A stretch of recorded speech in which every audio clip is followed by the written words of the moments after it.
But let's move. We're gonna move to the last news and notes before we get into our guys. And this one, man, this one hurt, dog, because there was a lot. We talked about this guy earlier in one of our shows, and we were a little excited. We were a little worried, but we were excited about him and about his potential. Irv Smith, man. Irv Smith goes down with a knee injury. He has surgery, and it looks like he's done for the season. Um, what does this mean for the Vikings offense, man? What are your thoughts, bro? Conklin to the moon, champ. I've been talking about Conklin. I was telling you about Conklin. He's bro. That guy's gonna ball it, bro, and that's gonna be Cousins' new favorite target. You know what I'm saying? He was throwing the ball to him last year towards the end of the season, quite a lot. He actually blocks, which is the thing that they don't like about Irv Smith, which is why they don't have Irv Smith. Irv Smith's a beast. Offensively, you can line this kid anywhere. I'm not, but like as a full tight end, like that blocks really good. Conklin is one of those tight ends that he blocks really good, and he may not be as athletic as Irv Smith Jr., but like I think that he's gonna get a load of volume. They just brought in Chris Herndon. Chris Herndon still needs to earn that. He needs to learn that offense. I'm not gonna say that he's gonna take long learning that offense, but I think that Conklin is. I've been mentioning his name. If you went on and got him when I first mentioned him, and way back in the first couple podcasts, you're winning.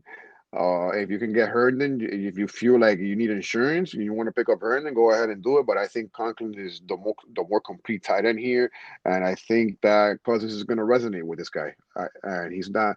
Maybe he may not become nothing after this year, but if you got him, and he's cheap as hell. Remember, this is what this show's all about. We're trying to get you guys here that are under the radar that are going to actually produce for you and actually get you points as opposed to a guy that everybody knows about that everybody's trying to trade for. That's what the show's about here, ladies and gentlemen. So soak it in. You know what I mean? I've been talking about this guy Conklin. I think this is the reason why the coach said that Irv Smith wasn't going to have much of a bigger role than he did last season because this guy does it all. He blocks, he can catch. He might not be as athletic, but maybe that's what they need more of. They need him to block and they need him to take people out of the way. You know what I'm saying? And then be open as hell on some plays because they're not even going to be looking at him. As opposed to as if Irv Smith were there, it's a different attention you're putting at the position defensively.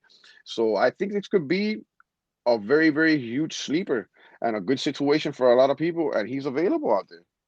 Yeah, Go I get mean, him. I grabbed Conklin in a lot of leagues, bro. We talked about it, right? We said we liked them both, but what was probably going to end up happening was they were going to cannibalize each other, right? They were not. No one was going to be able to get as many targets because the other guy was there.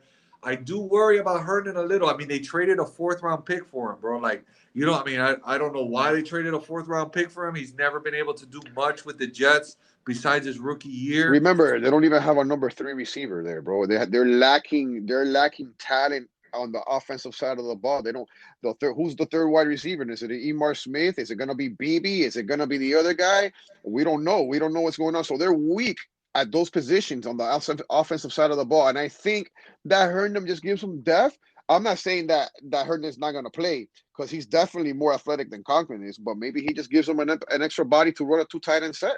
Who Yeah. knows if they're trying to run that two tight end set? I'm not saying it's the greatest two tight end set in the world, but somebody's going to be open. One of them is going to be open. You know what I'm saying? So Yeah.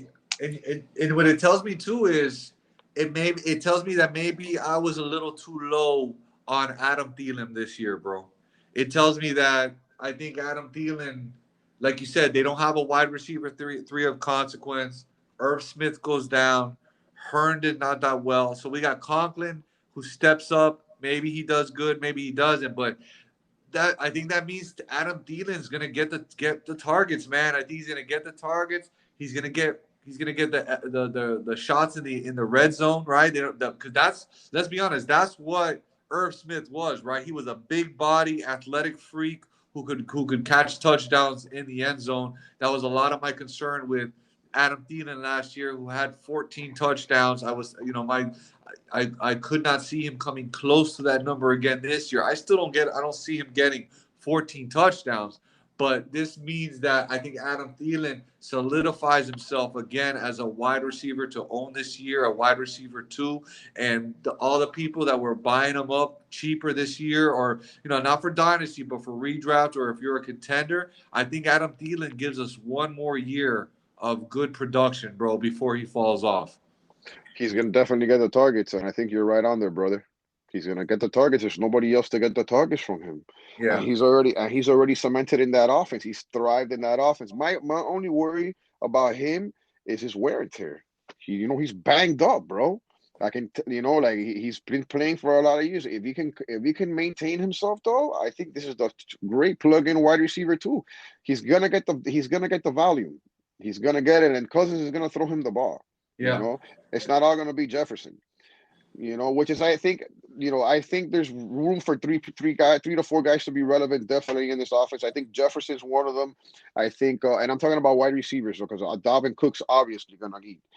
But I think there's enough room for Conklin, Jefferson, and Thielen to eat. Plus, what Cook is gonna do, I think there's enough room in that offense for all those guys to eat, man. I Well, don't think I don't think Jefferson is gonna produce what he did last year. I think he's gonna come close to it, but I don't think he's gonna surpass it. so let me ask you a question. I know we didn't talk about it. We didn't prepare for it. So I'm gonna throw you a little curveball, man. You're talking about this offense. You're talking about all these some of these options. Does that mean Kirk Cousins is a value this year? I think he's gonna be. I mean, he's always gonna be a value.